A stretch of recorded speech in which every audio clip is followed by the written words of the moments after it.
Danielle Hayden with the Hayden Group in Keller Williams, Ann Arbor, and welcome to our channel. Today we are going to be interviewing a special guest. This is Mary Adams from New American Funding.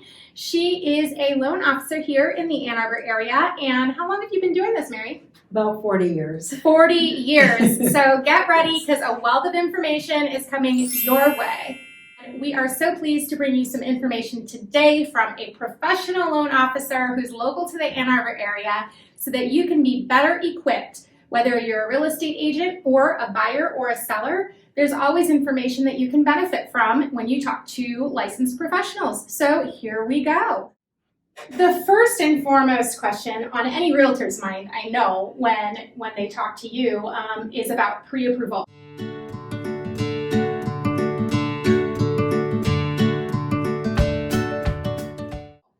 So let's talk today about the importance of pre-approval. Why is it so important? It's really essential because it is one of the main things that a listing agent goes over with the seller in determining which offer to take, especially when there are multiple offers. It's far better to have a very, very strong pre-approval. And what makes it a strong pre-approval? What do people want to see? So they want to know that as a loan officer, I have looked at credit documentation, income documentation, and all of the asset documentation, as opposed to just pulling a credit report. And so in my pre-approval letters, I say that I've thoroughly reviewed all of these items. Mm-hmm. And then we go one step further. Because I have everything, I submit my file to my underwriting department. They do a full and complete underwrite of the file, and then we issue an on-time closing guarantee. Wow, see, that's fantastic. So there is a ton of due diligence on the front end with that. And in terms of sending it to underwriting, it kind of just makes sense. Why wouldn't you, right? If you've got everything there, you might as well just get the ball rolling, and it's gonna help in the end for the client. Absolutely. And the underwriter that does the pre-approval is the same underwriter that will do the final approval once the property has been purchased. Okay, so they sort of stay with the file. Exactly. And they're confident in the work in the file to begin with. Yes. So one of the things that I find as a real estate agent that is really helpful with the pre-approval letter is it's going to stipulate which loan program they're choosing. Right. And so you don't ever want to just take someone out and show them these homes without the pre-approval letter, because if they end up needing to go with a certain loan program, let's say they go FHA, you have to make sure the house is going to accept FHA financing. Right. So I know that's one of the first things I look for, and it's one of the first things I take note of when my clients produce a pre-approval letter is A, who is on the pre-approval letter? Right. That's part two, and we'll come back to that. Yes. And B, what is the amount? C, what is the loan program? Because we're only going to look at properties that are going to be eligible for that loan program. Absolutely. Mm-hmm. So let's talk a little bit about this issue of who is on the pre-approval letter. How have you seen that come into play for clients? Especially in the Ann Arbor area, and I guess everywhere, probably. Mm-hmm. It's just important that the listing agent be familiar with the lender. In a good way. In a good way. Sometimes it's the opposite. Yes, exactly. As a listing agent, I've literally looked at pre-approvals and said, can your person go to someone else, please? I mean, I really have, because I can't in good confidence recommend that loan officer to my clients. Right, so, exactly. Yeah. Yes. So it matters. I've, of course, my entire career has been here in Washtenaw County and then the surrounding counties as well. And so I'm well known. And I've never had a pre-approval fall through, so that goes a long way. It goes a really long way. Absolutely. And then with our on-time closing guarantee, we've actually beaten out cash offers. And because cash offers are sometimes a little bit less than list price, then our on-time closing guarantee comes into play, and the seller is happy to take a mortgage. Basically, we've done all the work except the appraisal. Well, basically, your letter is like cash. Yeah. I mean, at that point, because it's been so fully underwritten, because you have an on-time closing guarantee, if you can simply beat out the dollar amount of that cash offer, you're walking around with cash to buy a house. Right. Absolutely. Exactly. Think about that, guys. Your pre-approval letter can literally, if it's written right and done the right way with a reputable officer, you can beat out other cash offers. That is absolutely huge. I mean, I just can't even say that enough. Yes. When should you start the pre-approval process? Well, it's never really too early to start because we can iron out wrinkles. You never know what wrinkles are there. Sometimes there are errors on credit reports and, you know, those sorts of things. And a client may think, oh, my income is very high, but then a lot of that is bonus or overtime. And then there are rules about counting bonus and overtime in lending. So it's really never too early. A pre-approval is good for 120 days. That can very easily be updated for another 120 days. So it's plenty of time for us to iron out wrinkles. I always think of it as a golden ticket. Like Yes. in my mind, I always hear the Willy Wonka song. I mean, you really, Yeah. honestly, your pre-approval letter is your golden ticket to go shopping. Until you have it, you really have no business doing anything other than getting a pre-approval letter. Exactly. That's for sure. Exactly. What if people have concerns about their credit?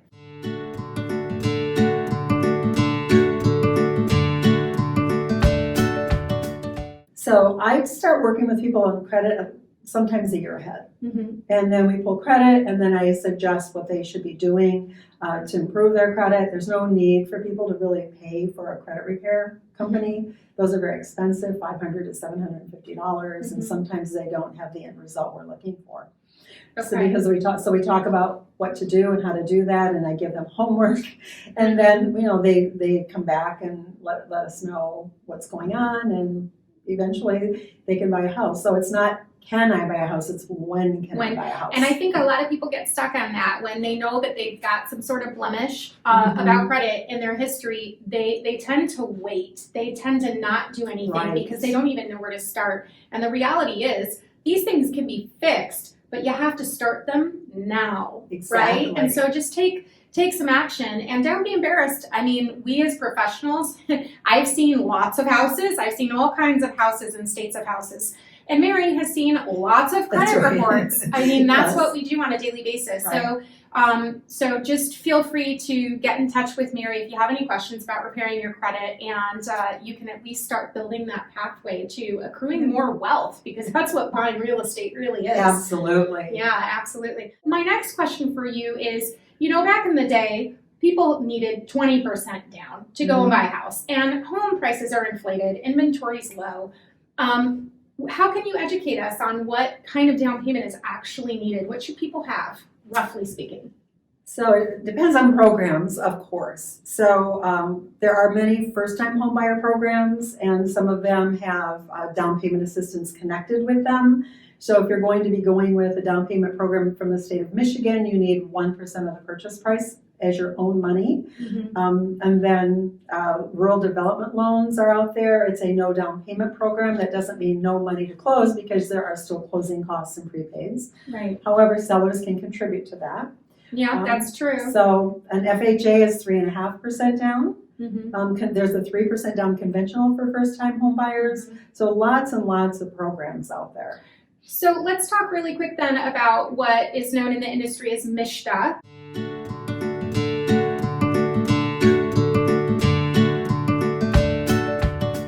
MSHDA has been a program that has become increasingly more popular.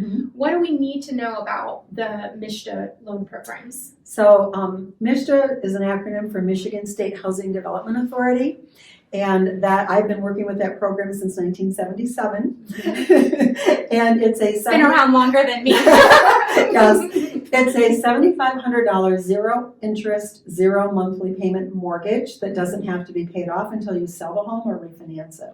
Okay. So it's excellent. There are income restrictions, Okay. prior home ownership restrictions, Okay. and geographical restrictions. But Okay. So basically, you can't have owned a home before. So this is for first-time home buyers. and first-time homebuyers is defined as not having owned a home in 3 years. Oh. But there's an exception in Washtenaw County. You can go right from one home to another because we're a targeted area. That's good to know. That's fantastic. And then the income restrictions in Washtenaw County are very high. They're well over $100,000 for a family of 2 to 4. Where Wayne County is $73,900. So it's a different sort of animal. So in Washtenaw County, you can make up to that threshold amount and qualify for the down payment assistance and the loan. There's also loan programs without the down payment assistance, correct? Yes, absolutely. Okay, and then I guess the last thing to talk about is, let's just talk about Washtenaw County for now, Sure. just as a test case. What purchase price are we looking at?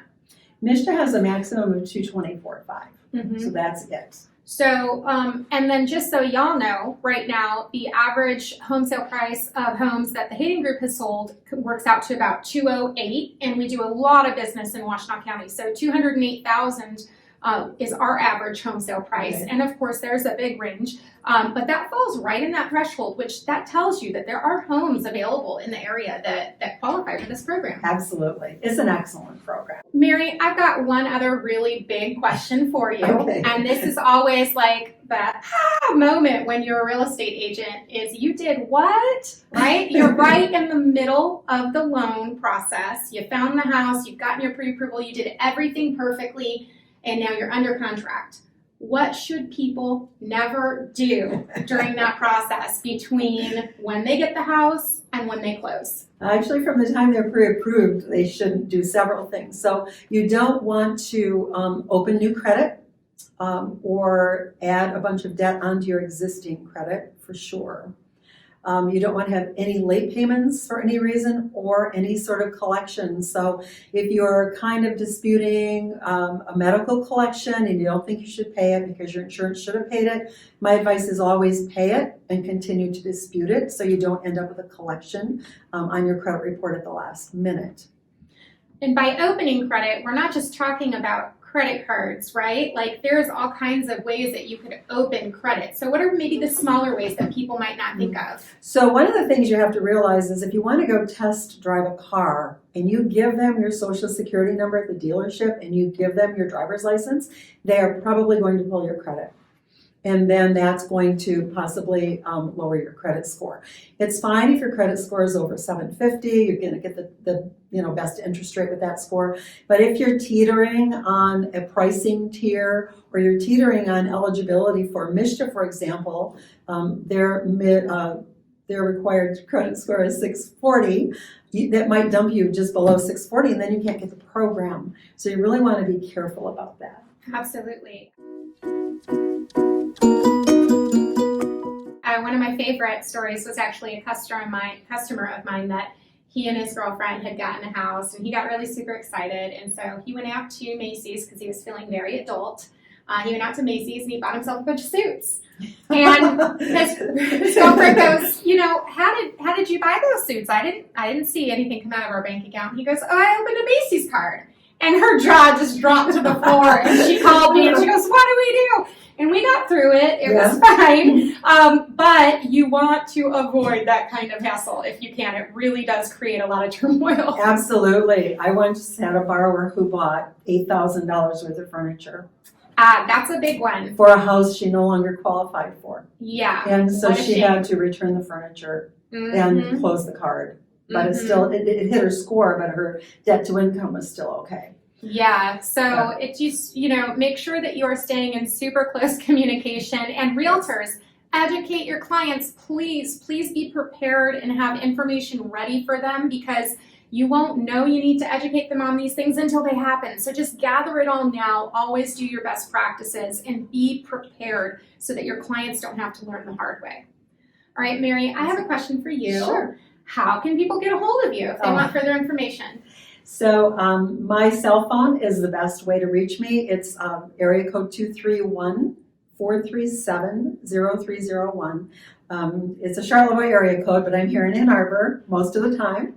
Spend weekends in Charlevoix. And then also my email address is mary.adams@nafinc.com. Mary and her staff are super responsive. I've actually known and worked with Mary for years now. So she absolutely has our gold stamp of approval. She is one of our preferred vendors.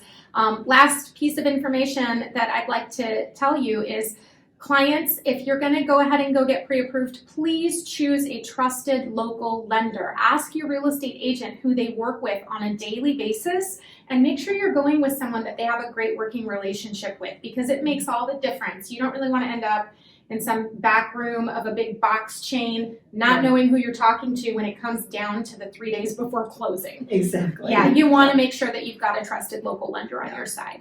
All right, Mary, thank you so much Thank for coming you. in. I It was a really pleasure. appreciate you. Thank you. If y'all liked this video, please like, subscribe for more information just like this. Also, if you want to go ahead and put your comments down in the comments section, if you have any questions or you want to just tell us what an awesome video it was, we would love to hear from you. And if you do have questions that Mary would need to answer, we'll go ahead and let her know so that she can get on there and answer the questions too. Thank you. All right, thanks. Bye. Bye, YouTube. You get anything out of this video today? I sure hope so. That's why I make them. If you enjoyed this video and you got value out of it, please hit the subscribe button for instant notifications of more videos made just for you. Subscribe! Boop, boop, boop, boop, boop.